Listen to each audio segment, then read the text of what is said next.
Well, welcome, Jorge. So, welcome to GoBeyond. Welcome to our podcast, The Adventures of Alice and Bob. I'm Alice. This is Bob. I'll take it. So we just like to get some cybersecurity war stories. This is kind of like the after-hours version of Alice and Bob, the podcast. So maybe you've got an interesting story you can tell us that you've seen, from the Post-it note stuck on the laptop with the password on it to the open container left on the internet. What are your favorite cybersecurity war stories? Well, one of my horror stories is related to passwords, actually. And is one coworker that he had this universal password for everything. So he had this password that was a capital letter, the first one of the abecedary, then 1, 2, 3, 4, 5, 6, then the next letter, but in lowercase.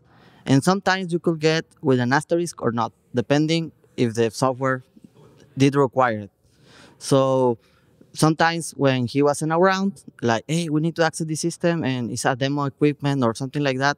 Well, use the default password, and you already knew which was the default password. I was gonna ask you how you came across the password in the first place. So it sounds like you had knowledge of it from him. He shared that knowledge, but the issue was that if you said, "Oh, it just was for a test POC system," it wasn't an issue. But sometimes he tended to leave that password to many other systems and share that password with many other people of the department. So everyone knew, try that password first. If not, then you have to ask.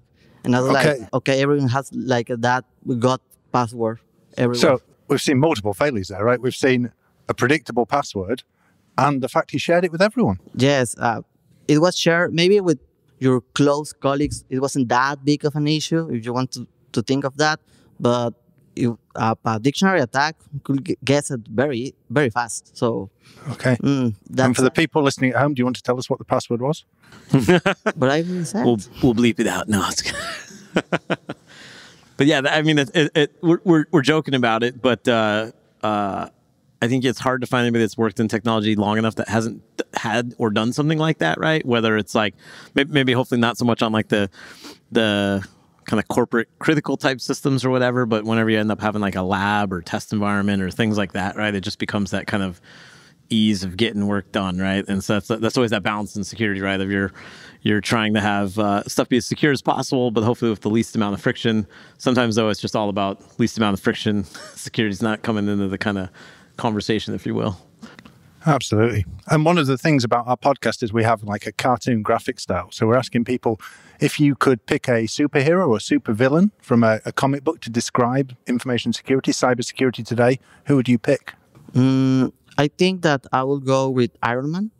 Iron Man? Maybe it's too solid. classic, but solid. I don't know. I think that the fact that he had Jarvis and that AI that helped him with everything, the AI didn't did anything creative that Tony Stark can't, but Jarvis was that part that was always covering him. And I think that maybe in the cybersecurity future, that might be the way to be secure with all the hassle of the passwords and access, because you need like something that can be your companion, but is easy to interact with. And maybe AI is the way. Jarvis.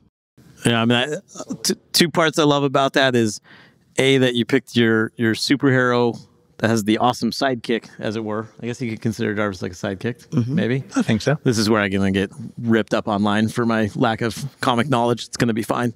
But the other part that I think is really interesting, what you're saying is like, and we were talking about at the conference, right? When you think of things like zero trust, right, which is overused in so many ways and kind of not well defined, but when you're trying to get to like states of least privilege, or where employees only have access to exactly what they need to have access to, right? It's easy to say, but like doing it at scale, doing it across an organization becomes really hard, where you're trying to manually define, what people may or may not need to have access to, and it requires you to have kind of that level of automation and understanding to truly be able to do it. And so that kind of gets into what you're talking about, right? Which is, how do you have that sort of intelligent system that can like make those recommendations, that can more dynamically figure that out for you, becomes crucial. So both Brad superhero and idea, man. I think that's great, yeah. And just a quick one, actually. If you were picking one for a cyber villain, so the threat actors that are out there, what person from a comic book series might you pick? Cyber villain. maybe some mad scientists because they know what they are doing, or maybe not because I don't know. I remember Megamind. He was very smart and he had all that technology on the movie, and he wasn't. He was brilliant, but not that much. And in the end, he used technology to do some things. So maybe with that one we can go. Okay, that sounds great. But what would your cyber villain be? Oh, good question. Good question. I'm thinking the Penguin, maybe. The Penguin. The Penguin, like the really old-fashioned Batman. Because I just like the idea of just like a threat actor just waddling around making really bad penguin noises and smoking a cigar, like the really old Batman films. When you hit them, it comes up with like a kapow thing. Is it some like idea of like the opportunistic script kiddie just kind of fumbling through? Exactly. Just bouncing around. The one that didn't Nobody patch quite knows Log4j, is that how someone who dresses as a penguin and waddles around has enough money to launch a major attack. Somehow they do, but when you hit them, it goes kablamo or kapow or something. I like it. I mean, this is starting to turn into sort of weird therapy for me at this point, so I'm probably going to cut myself off. My answer would have no explanations. For some reason, the Stay Puft Marshmallow Man in Ghostbusters popped in my head. Yeah. Okay. Don't actually know why. Yeah? Yeah, don't really know why.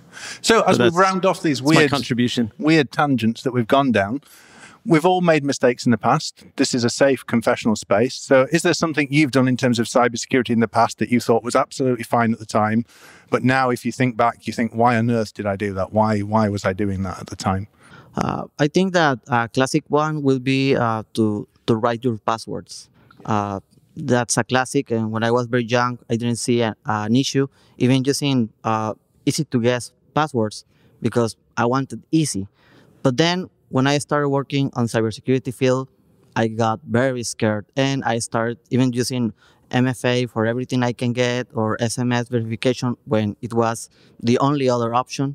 So that will be like when I was very young and I tried to do that kind of things. I think that at this moment there are many options to secure your digital identities, and many the newer generation have access to those new ways. Yeah. No, the passwords on a Post-it note is an absolute classic. So I mean, come on, Mark, have you ever done that? I mean, have I ever done embarrassing things in technology and security? Yes. I know you've done that because on YouTube there's an old documentary of you where before you let them in a room, you said, just let me check I haven't got any passwords lying around written down. This is true. So you've definitely was doing done a that. sweep. But that was probably other people's passwords. Okay. So just to be fair. Yeah, that's true. But it's interesting what you were saying, right? Like how the technology evolves over time, and since you're trying to date me here on age and stuff like that, you know, as the guy that used to have to do hacking demos between two laptops because there was no virtualization, right? I remember one of the first times I was actually doing like a presentation, like a training education. It was for NASA, and I think it was like 18, something like that. And I was doing this hacking demo between two laptops, and it was like a Windows. It was a Windows remote system vulnerability, but it was in a particular Windows service that would cause the system to be unstable and cause it to reboot, right? And so you do the attack, you're kind of demoing, and this whole room full of people like watching you do it. And then now in order to kind of like do the next demo that I was going to do, you have to restart the computer. And not like restart a computer in modern times. I mean, like you're sitting there ad-libbing and making stuff up for a good 5 minutes while your laptop's rebooting. So the technology progression is awesome. I think on your point of what you're saying of, you know, moving away from not just guessable passwords and stuff, but like when you start looking at like FIDO2 authentication, things that you can do that are like more kind of, you know, unfishable at some level and stuff. Yeah. That's great. Well, thank you for joining us, Jorge. Or maybe we'll call you Iron Man from now on. That's I like it. Great it's gonna time. Stick. Thank you for having me.